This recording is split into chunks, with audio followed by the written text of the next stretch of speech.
Bonsoir et bienvenue sur TV Sud, ravi de vous retrouver. Nous sommes le vendredi 17 juin. Le PV électronique débarque à Nîmes. Comment ça marche? Les explications dans ce journal. La fréquentation touristique de ce début d'été est en baisse. Le reste de la saison estivale, nous irons du côté de Sommières visiter un camping très haut de gamme. Nous avons aussi rencontré Evangélie, la chanteuse, la star de la télé-réalité était à Nîmes aujourd'hui. Elle a rendu visite aux animaux de la SPA. Et nous irons sur... Depuis le début de la semaine, les moutons de Nîmes traversent le Gard pour rejoindre les hauteurs de l'Égoile. Mais on commence ce journal avec un témoignage. Dans la nuit de dimanche à lundi, une jeune fille de Vauvert a été renversée par une voiture boulevard Jean Jaurès à Nîmes. La voiture a pris la fuite, blessée. La jeune fille a été transportée par les pompiers au CHU. Aujourd'hui, sa mère n'a toujours pas pu déposer plainte auprès des services de police. Je vous propose de l'écouter. Ma fille a été ramenée. Ils l'ont laissée inanimée au sol et ont pris la fuite. Donc j'ai voulu déposer plainte en amenant ma fille à la gendarmerie dès qu'elle est sortie de l'hôpital. Et on m'a répondu, ce qui m'a révoltée: rentrez chez vous madame, laissez vos coordonnées, on vous rappellera. Et au jour d'aujourd'hui, la plainte de ma fille n'a toujours pas été retenue, rien n'a été pris. Et donc pour moi, rien ne se passe. À tout ce qui se passe. Il y a des témoins qui demandent qu'à témoigner, qui prennent des nouvelles de ma fille, et il n'y a rien qui se passe. Donc je suis révoltée en tant que maman de voir mon enfant. Contactés par la rédaction, les services de police nous ont assuré que l'affaire était en cours de traitement. La jeune victime devrait être prochainement contactée pour le dépôt de plainte. Électronique sur la ville de Nîmes, plus de papillons sur les pare-brises. Après traitement, l'amende vous sera directement envoyée à votre domicile. Déjà mis en place dans l'Hérault et en Lozère, le PV électronique va se généraliser à Nîmes. Le procès-verbal relevant de l'amende forfaitaire dans le domaine de la sécurité routière, à savoir le stationnement, l'usage du téléphone au volant, la conduite sans ceinture de sécurité, le non-respect des de vitesse. Le PV électronique, comment ça marche? Explication Jordan Camachou. Je suis en train de verbaliser madame suite à un franchissement de feu rouge. Donc j'innove avec le nouveau PV électronique. Donc les timbres classiques sont remplacés par cet appareil. Fini les contraventions glissées sur les essuie-glaces, les amendes se modernisent et passent à l'électronique. Le PV devient ainsi PVE. Munis de leur tablette et de leur stylo électronique, les agents pourront désormais saisir toutes les données utiles et traiter des infractions en un temps record. Là maintenant, on va utiliser ce moyen électronique où on va relever les mêmes renseignements, à savoir l'identité du conducteur, son permis, les données concernant son permis de conduire, et ensuite on l'avise qu'il recevra directement à son domicile le procès-verbal électronique l'avisant du retrait éventuel de points. Pour les agents, plus besoin de ressaisir les données de l'infraction en rentrant de leur tournée. Pour les contrevenants, les erreurs du passé devraient disparaître. Un avis, une sorte d'avis de passage sur le pare-brise, lui indiquant qu'il va recevoir le procès-verbal relatif à l'infraction directement à son domicile. Par exemple, un véhicule en stationnement, s'il se fait prendre son timbre-amende sur le pare-brise, il va recevoir directement une amende majorée. Il n'y aura plus de souci parce que là, il recevra le procès-verbal électronique directement à son domicile. Autre nouveauté, les moyens de paiement. Paiement en ligne par carte bleue ou encore chez un débitant de tabac équipé qui s'acquittera directement auprès du Trésor public. Des modifications qui pourront un peu faciliter la vie des malheureux contrevenants.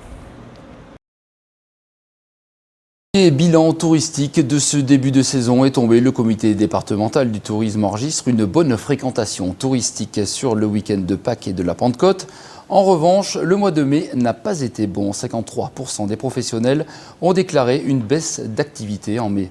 Je vous propose d'écouter le directeur du CDT du Gard. Je pense que d'abord que la crise est là et que financièrement, nos concitoyens ont des difficultés, il ne faut pas se voiler. Aussi que le fait qu'il n'y ait pas de week-end prolongé n'a pas incité la clientèle touristique à se déplacer vers nos départements. Donc assez naturellement, on peut dire grosso modo que la moitié des prestataires gardois considèrent qu'ils ont eu une baisse d'activité au mois de mai et que l'autre moitié a une activité en hausse ou égale. Donc ce ne sont pas des résultats extraordinaires, mais ils sont assez conformes à nos prévisions. Et pour ce que je sais déjà des taux de réservation et de l'activité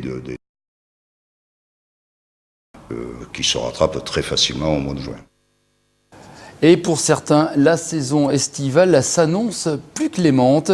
Près de Sommières, le gérant d'un camping très haut de gamme affiche déjà complet. Ici, on ne parle plus de camping, mais d'hôtellerie de plein air. Visite guidée de ces campings d'un nouveau genre, Olivier Michel. Cocorico en terre sommiéroise, le premier camping français à avoir décroché une 5e étoile et gardois. Créé en 2006 sur un domaine d'activité, le Castel a donc réussi sa reconversion en tablant sur une montée en gamme de ce qu'il convient désormais d'appeler l'hôtellerie de plein air. Non, on reste un camping à la base, donc tous les acteurs et campings 4 et 5 étoiles de France doivent aller dans le sens du retour des Français au camping. C'est vrai qu'il y a des caricatures, mais on n'en est plus là aujourd'hui. Une 5e étoile synonyme de haut de gamme, mais qui, pour être décrochée, a demandé des investissements. Entre accueil, service et confort, rempli. La 5e étoile, elle est avant tout pour les clients, en effet. Donc, elle garantit un certain nombre de services. Par exemple, donc, sauna, hammam, jacuzzi, une salle de réunion ou de séminaire qu'on peut mettre à disposition donc, pour des événements particuliers. Et puis, bien sûr, la Wi-Fi maintenant qui couvre 100% du domaine. Voilà, puisqu'aujourd'hui, tout le monde vient avec son petit ordinateur. Et des emplacements 150 à 200 mètres carrés. Particularité du camping, il est situé sur le tracé de la voie verte, une ancienne voie ferrée, 30 km entre Caveyrac et Sommières. Donc c'est vrai que c'est un atout réel pour le camping. On a un accès direct depuis la réception. On met à disposition des vélos, voilà, des petites remorques, etc. Petit plan pour accompagner, pour expliquer où faire un break. Entre mobil-home, chalet, cottage, cabane en bois ou simple tente, le domaine de Massereau compte quelques 120 emplacements, des plus appréciés. Comme moi j'aime bien avoir la piscine, alors on prend toujours un chalet tout près de la piscine. C'est vraiment sympa. C'est un camping très luxueux. Tout est ici, la piscine, tout le confort. C'est exceptionnel ici. Moi, j'aime beaucoup l'environnement et la nature. La nature, l'histoire, la température. On est toujours resté dans des campings 4 étoiles, mais ce site a quelque chose de plus.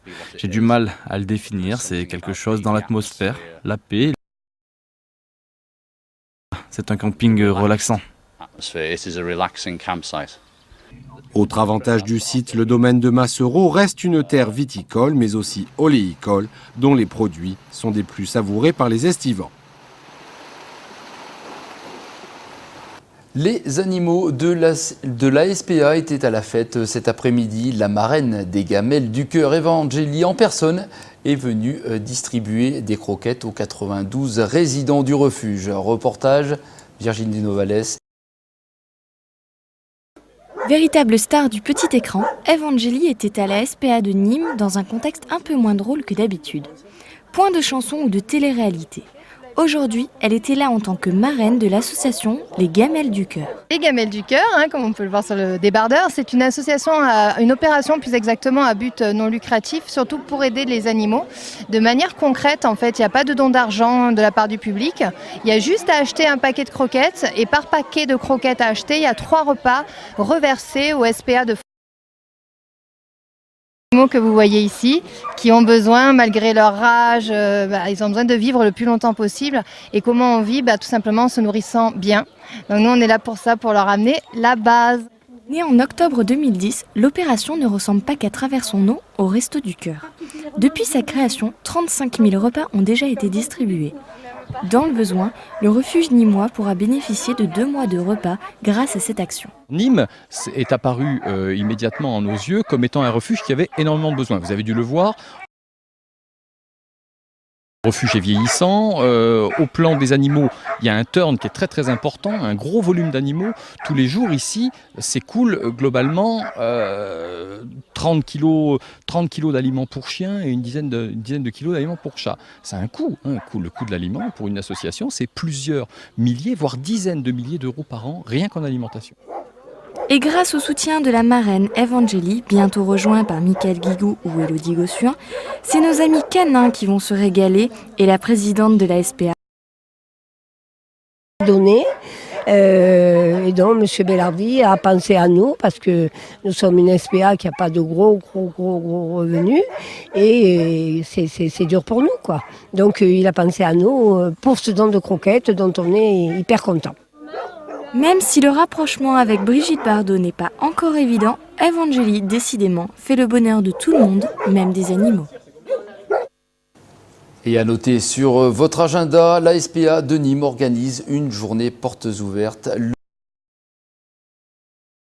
Avis aux amateurs de sensations fortes à présent, n'oubliez pas l'événement skate du week-end avec le premier parc session organisé par la ville de Nîmes et l'équipe du FIS de Montpellier. Samedi et dimanche, les amateurs et les professionnels de skateboard et de roller vont se retrouver et s'affronter sur le skatepark de Nîmes. Les explications de l'organisateur de cet événement, écoutez. Je pense qu'à Nîmes, avec le bassin de riders qui est à Nîmes, le à Montpellier, continuer dans la région, c'est un de nos buts. Et ensuite, en termes de fréquentation, on n'en parle plus depuis le FIS de la semaine dernière à Montpellier, on a eu de la pluie, etc. Donc je croise les doigts, mais normalement on aura du monde. Et l'association La Planche à Roulettes nîmoise sera aussi présente à cet événement, même si le président de l'association est un peu déçu de ne pas avoir été choisi pour organiser cette première compétition de skate à Nîmes. Je vous propose de l'écouter. On participe demain à...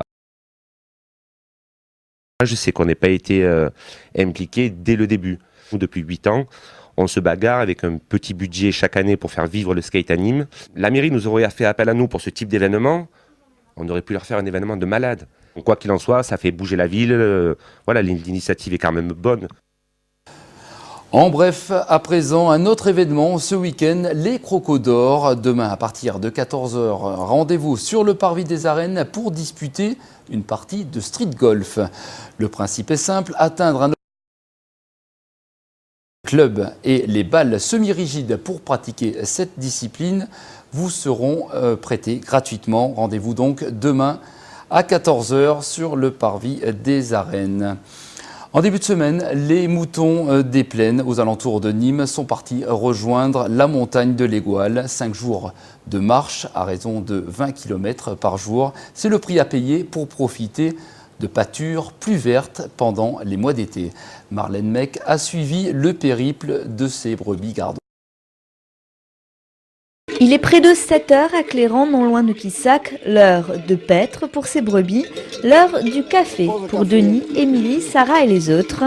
Tous aident Dimitri, le berger, pendant la transhumance de ces 400 bêtes. Ils ont entre 18 et 60 ans. Parmi eux, il y a les amis, les proches et les nostalgiques. On voyait passer les troupeaux chaque année pour la transhumance. Ils montaient plusieurs milliers de bêtes, se levaient la nuit pour aller voir passer les troupeaux avec mes parents. Et voilà. Un jour, je me suis dit, il faudra que tu fasses le transhumance. Et ça s'est fait 40 ans après. C'est un moment où ça nous unit tous.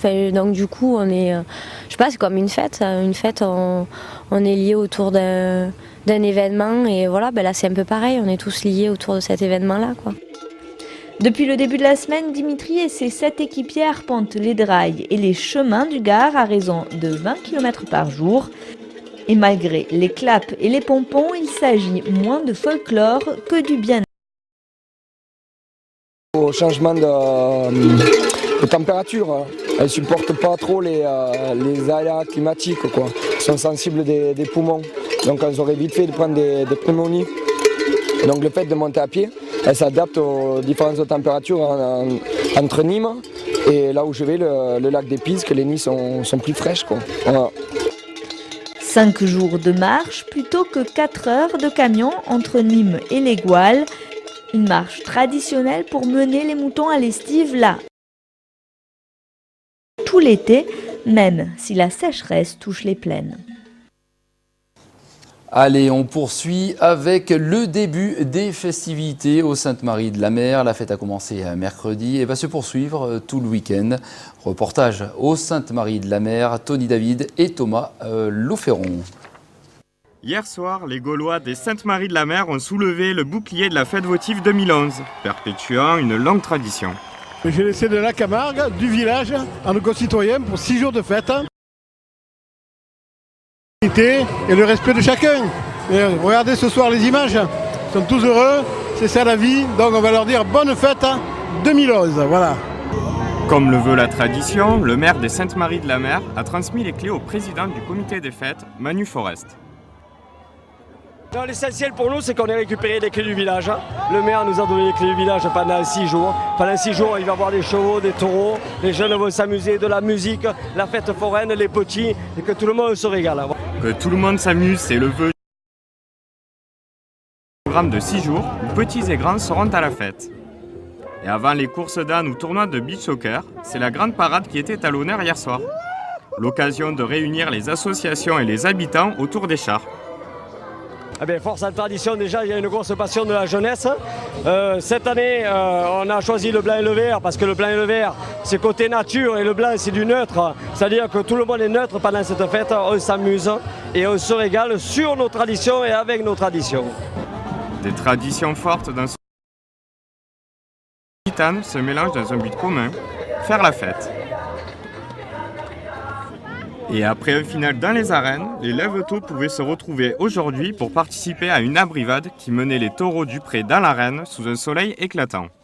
Avec des animations toute la journée jusqu'au 20 juin, la fête promet d'être longue. Encore une fois, TV Sud n'hésitera pas à mouiller le maillot.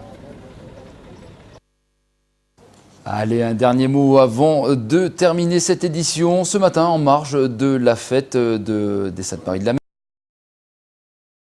Joanneau, ministre des Sports, elle était au Sainte-Marie-de-la-Mer, mais pas pour faire la fête. On l'écoute au micro de Patrick Mallet. Je suis venue pour le maire, pour l'inauguration des équipements sportifs pour le sport au Saintes, et puis parce que c'est une vieille promesse que j'ai faite pour le maire. Vous allez rester un petit peu sur la fête votive des Sainte-Marie-de-la-Mer ? Alors, malheureusement, je n'aurai pas le temps. On va passer que la journée aujourd'hui, mais bon, c'est dommage parce que c'est une tradition, c'est l'esprit de la Camargue au Saintes. Donc vous êtes venu pour l'inauguration ? Je peux vous en dire qu'il va permettre en tout cas à l'ensemble des habitants de pratiquer toujours un peu plus, surtout les sports en salle, y compris le karaté d'ailleurs.